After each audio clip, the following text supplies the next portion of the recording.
is the magic. Magic. Today, tomorrow. All right.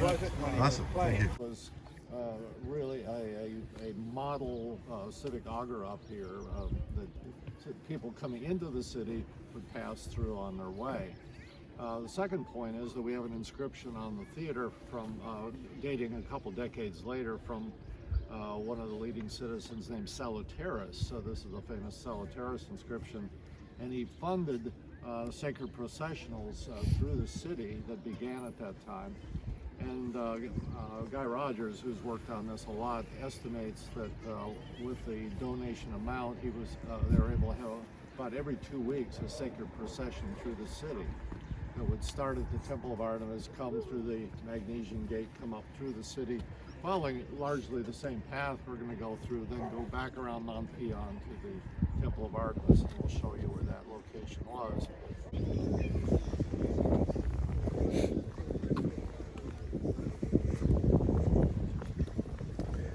We're walking up to the main street.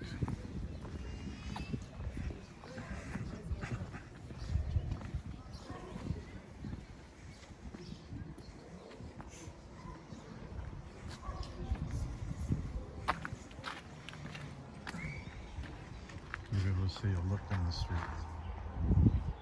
Columns on both sides. It's not a church, it's the Roman Forum, Basilica. And there, a statue, all we have is the bust left, and you'll see how later Christians put crosses on it. You see this is interpreting the events to pave the way for bringing the gospel in at this time. And so Stoa is also a similar form. As you can see here in the middle, we have a column, and on this side we have a little line of column. So at the top of this, there was a roof.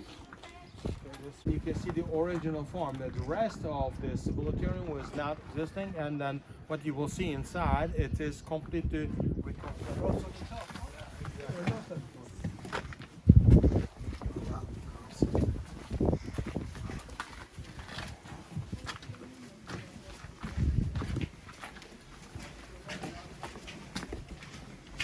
Waiting for us here. You can see the shape of a theater, which we can understand how the Blotarian was built. I mean, first of all, you have an orchestra, like a theater. This is the part which is called the orchestra, and you have also the stage. The stage in the theaters is used for the theatrical spectacles. But here we don't have this theatrical spectacles. We have the leaders. They were leading the meetings. So when the person wants to talk, he was coming to the orchestra by using those steps. So there is an access here, here, or here, and here. So those guys, they come here and they can talk. And when they talk, everybody can hear who is talking. Everybody can hear. Okay, this is like today's our parliament, where the guy buildings. They have also in the theaters. And the vomitorium, it's come from the word vomit. Okay, if somebody or something enter and go out from the same side. Go this way to talk to the yeah, there was one, but in Athens, in the Bulletin of Athens.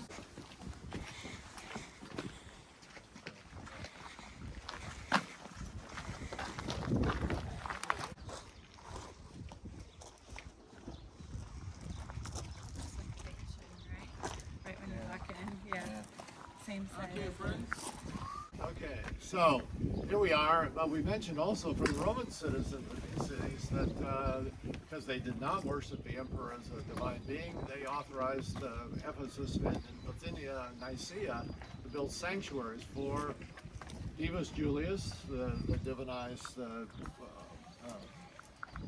father of Octavian, Augustus, and Diaroma, the patron deity of Rome, the woman seated on 7 hills in Revelation 17. And this is the place that's been identified. One of them as where this sanctuary existed would have certainly been in the Upper Agora.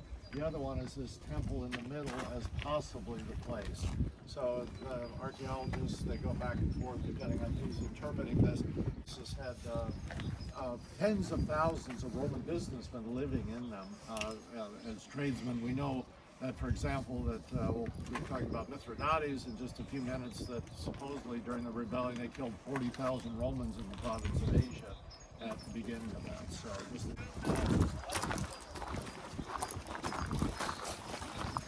Just in front of the probably one of the oldest structures of the city from the Greek era.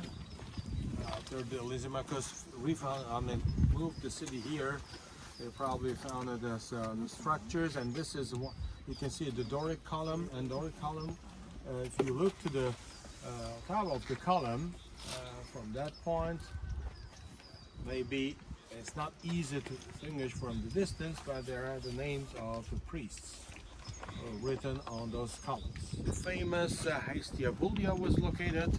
Hestiabulia, it is the eternal fire, which is located here. Yeah, very old. And so the Hestiabulia, the eternal fire, was located here. Also in this area, in this structure, they founded this two famous statues of Artemis that we will see in the museum.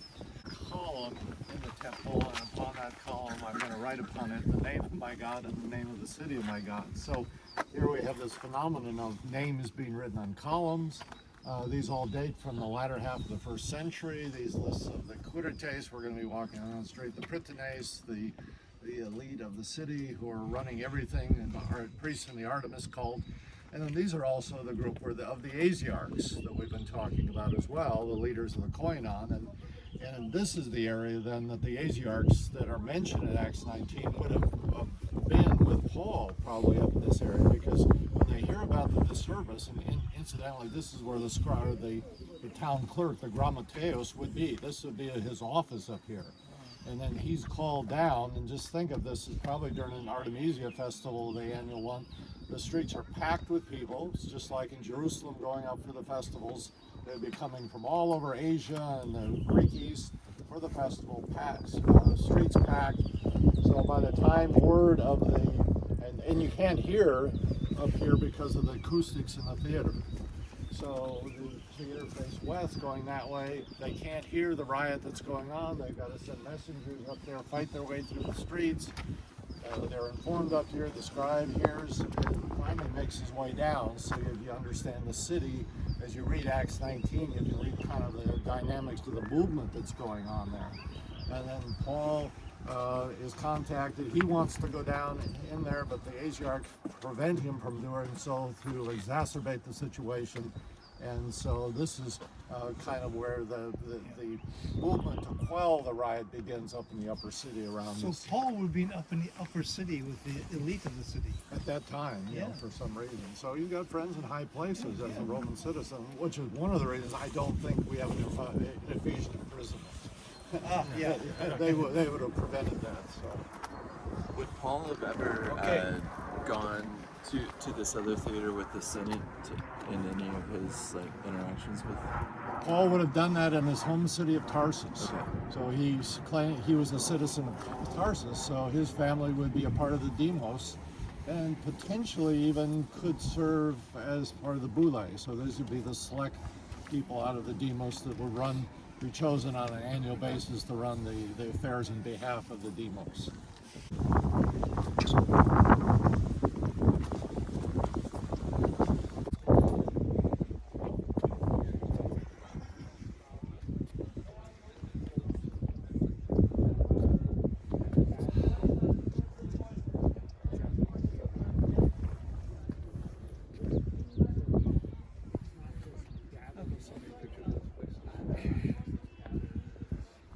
Every time there's more stuff. That's the neat thing. You see an area which is much yellowish than the other parts. Yeah, can you see the difference? The plants, yeah. This yellowish area, it is the plant. And in the end of remains of the ground, you can see how big that was. This is the Temple of Domitian. How they all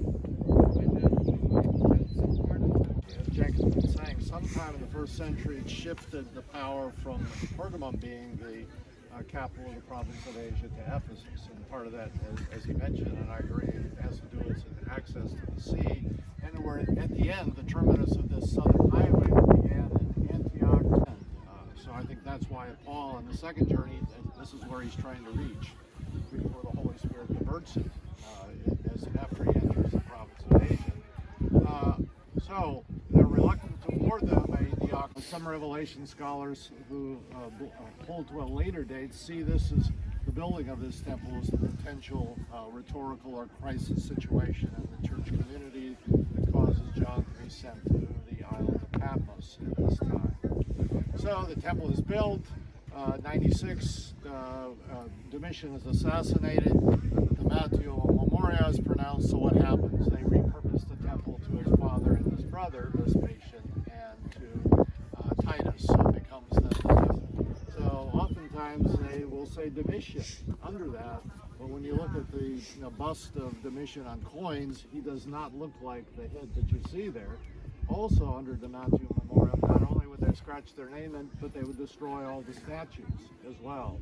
And so the fact that we have this large head suggests also that it's not Domitian but Titus that we're going to see.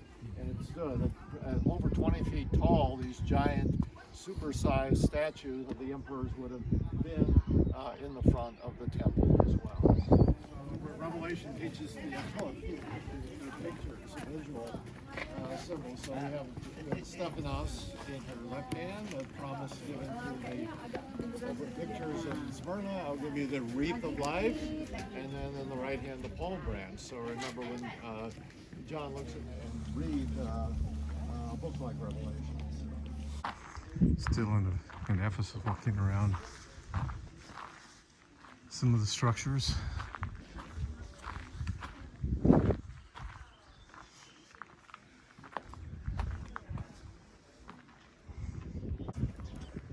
This in fact was the temple of Domitian. It had a much higher ceiling.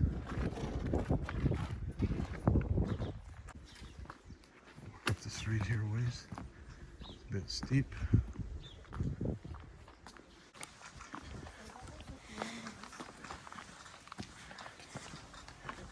I don't know. That's basically the temple. Let's see what this is. I walked up to the furthest point of the Temple of Domitian. Looks like there's a street that goes that way. We see the town back here. It's a pretty awesome view.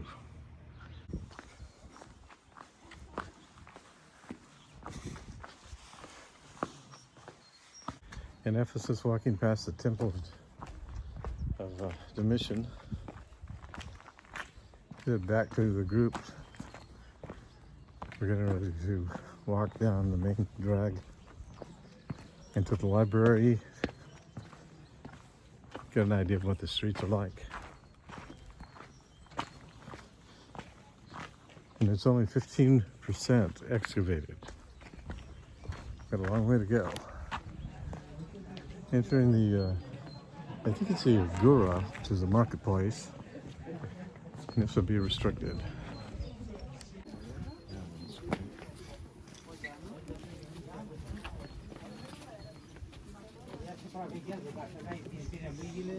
Recognize this guy, he looks like a local.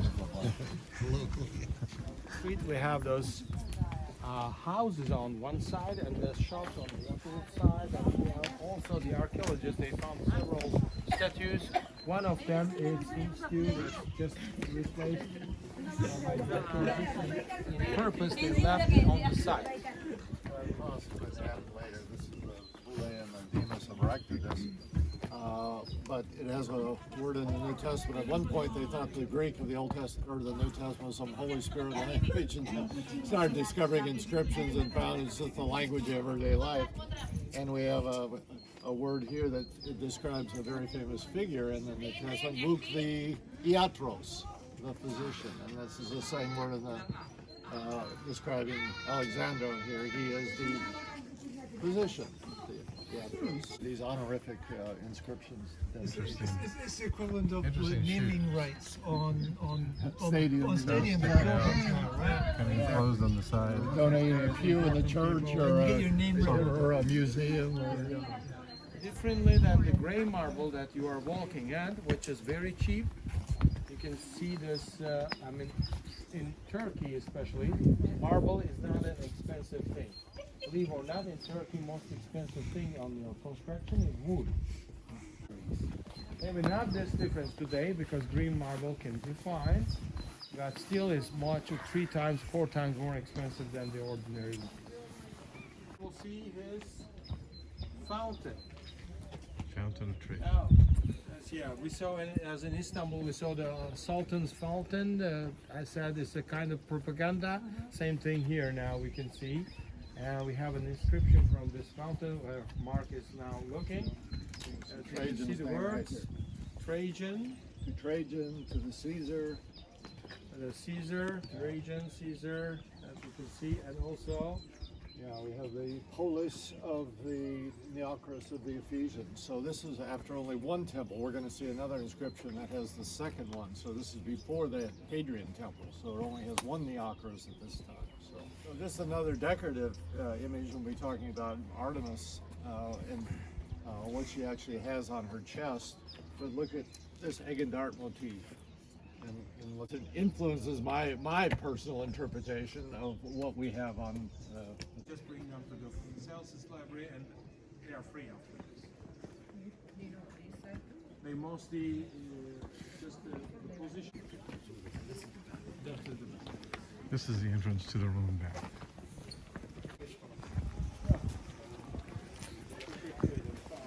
I know. It's a great entrance. Right. Wow.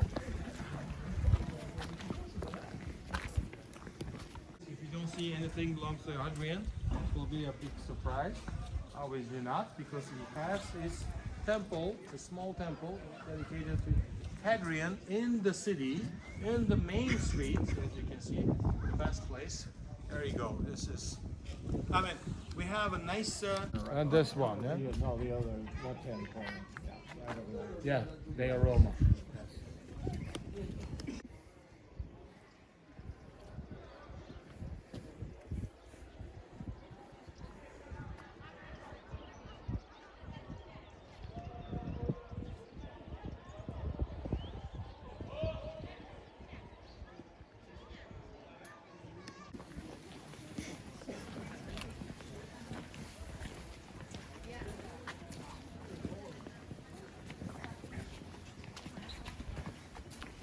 Okay, please.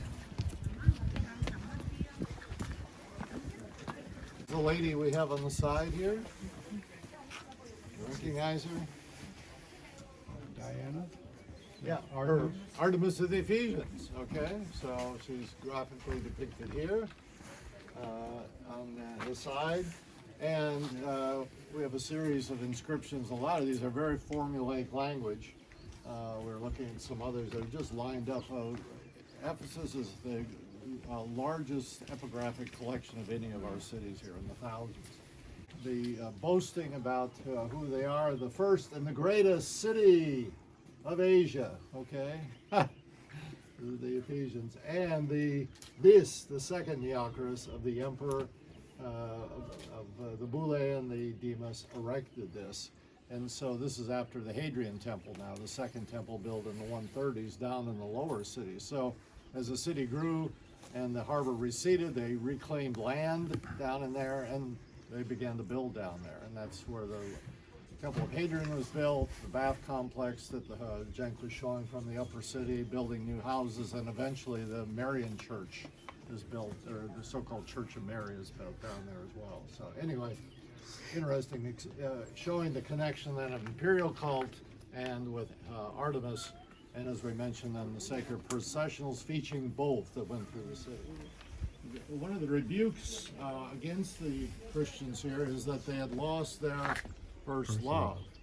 And so there's probably 10 different suggestions that I came across on what that meant, losing the first love. But in all the discussions, I've never seen anybody suggest what was their second love that there was getting their affection. And in the course of my research, I noticed this phenomenon that was happening in the latter half of the first century, where the elite in the city now were suddenly erecting inscriptions everywhere with this phrase on it: Philo Sebasto, Philo Sebasto, Philo Sebasto. And we have scores of inscriptions from this period, even on the gate of Mithridates and Nazeos that we're going to go through with this inscription: Philo Sebasto, emperor lovers. Okay?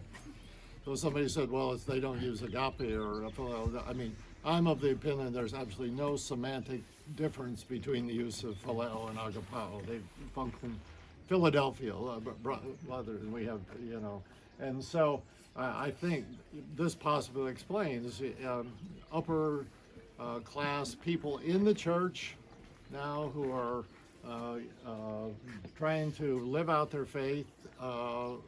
And how do they do it? Are they going to conform and make a public direct, expression of their love of the emperor in the same time as their love for God? I think these are some of the tensions then, especially that elite people who come to faith are the stresses they're finding in cities like this, and it illustrates a particular trend here of movement to expressing love to that. And of course, Pilate is challenged on this as well when he was going to exonerate Jesus. He says, do you really love Caesar? And support him, because if you loved him really, I mean, you would execute Jesus. So anyway, this group of inscriptions is a possible hypothesis of where the second law was going, at least for some Ephesians. And look, it's like open air that would rain, and there is a roof. I mean, this is like a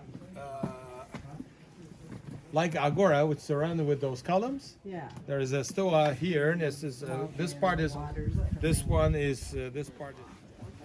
Yeah, by the way, there was also the jar places where they collect the urines. So for a while, because urines were used for the fullers, yes, for tanning, for cleaning.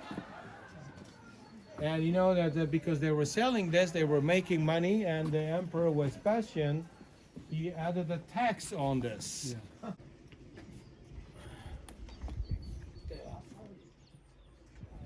The period of the 40s and 30s, the Ptolemaic dynasty, the successor had not been established. So Cleopatra had a younger brother and a younger sister. And of course, if you want to consolidate power yourself, you had to take care of your siblings. Eliminate the competition, okay? So Mark Antony helped Cleopatra in doing this, and her sister Arsinoe was in the city, Ephesus at the time, and she got the news that they hired a hitman to come out and kill her. So the one of the functions of the Temple of Artemis, I mean, it was a banking center, it owned land, it had priests. It was an asylum. In the Old Testament, these cities of refuge, it was an asilos status. And so she was advised to go to the Temple of Artemis. She was within the temple, supposedly had asylum, and the assassin actually violated the sacred space and came in, dragged her out, and killed her. Okay. So for the Ephesians, their honor, of course, was they were shamed by the dishonoring of the asylum status, and so they built this octagonal tomb for the burial place of Arsinoe. And again, this is a great honor. We're within the city, so you have very few burials within the city, and they accorded for that. And so that was here. Paul would have seen it. And then just on the other side,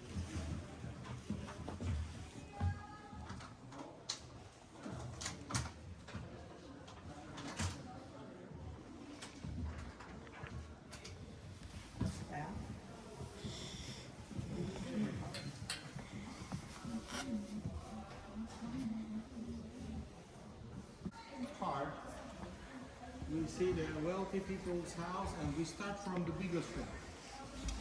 Okay. Sergius Ptolemaeus Mennius, he was the owner of this house, according to the inscription, at the end of the 2nd century.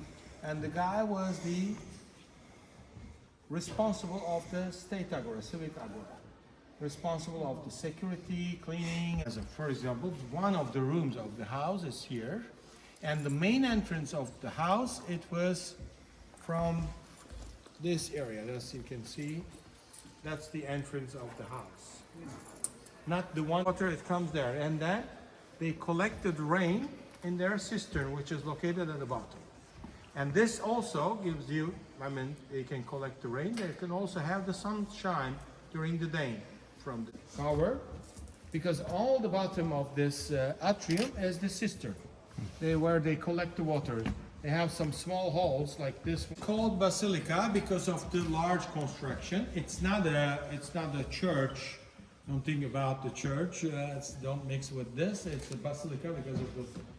Then we have a bigger pool again to refresh this area. You can see the pipe which brings the water to this pool, and then you have the same.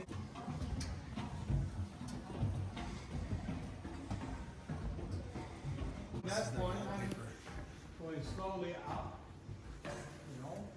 He somehow, scholars, they have different ideas, but you don't do the.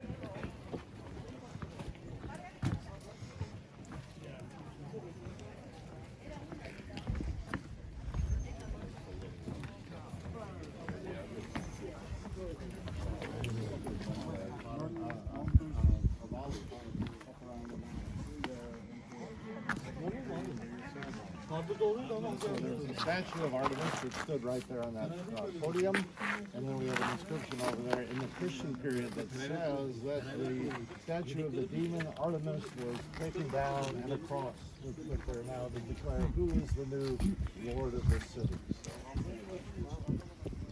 So, Okay. a picture and then release. Yes, let's have a picture and then we'll have a free time. Picture. Picture spot. Get you a Superman shirt.